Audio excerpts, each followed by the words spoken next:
Hi, today I'm off to visit a house under construction in Benicia. Come along.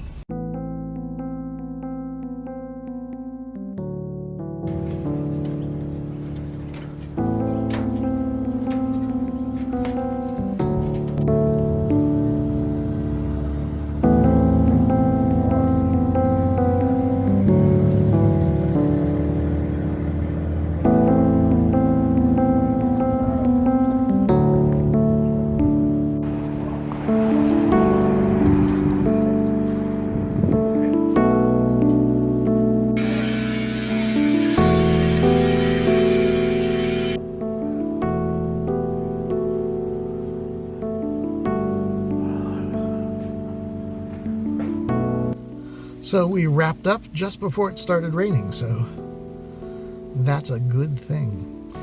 Progress is coming along. They're going to put up sheetrock as soon as they can get inspections for the electrical and plumbing, which should happen on Tuesday next week. Then they can put up sheetrock on Wednesday and Thursday and Friday. Unfortunately, PG&E can't get power installed until the end of March, so we're going to be running on generators until then. Anyway, that was a great visit.